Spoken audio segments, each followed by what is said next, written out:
You hear a lot of people say genetics, genetics, genetics. It's all about genetics.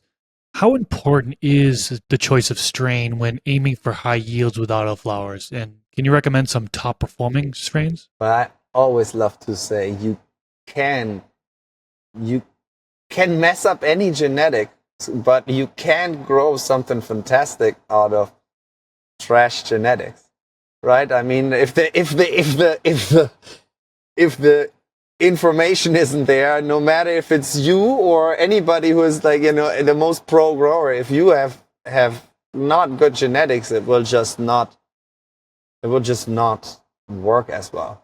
And in terms of genetics, high yield, it always helps with autos if they have at least like 50% sativa at least, right? Because we know sativas are just not as fast as indicas, and fast is in this sense our enemy because we do not have that control of yeah, just let her veg another 2 or 3 weeks and then just scrog her out and stuff like that. It's just like you need to go with the life cycle of the plant. And sativa dominant autoflowers tend to have higher yields than indica dominant autoflowers because they just need more time, and therefore they will have a little bit more of a time period to actually grow bigger, taller, and therefore will yield more.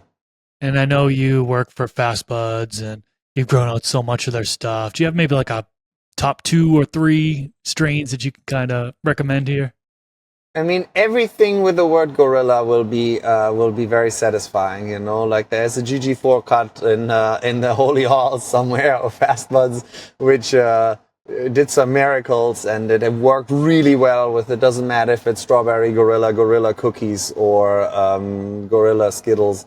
It just, these genetics, they grow big, they grow tall, they grow fat nuggets. They're terpy, they're strong, like they're like our flagships, if you want to. So when I went to visit the breeding facilities, there were literally rooms with 200, 300 plants just for breeding. So like, because we know that is what a lot of customers ask for, especially if you go in a commercial production, then, which really is the thing by now. Like there is really commercial autoflower production, and they need to go for yield, of course, and then like stuff like our purple lemonade. As I said, like if you start looking a little bit more into the genetics, the orange sherbet, wedding cheesecake, all these varieties will be having at least 50% sativa heritage, and that will just help to just make the plant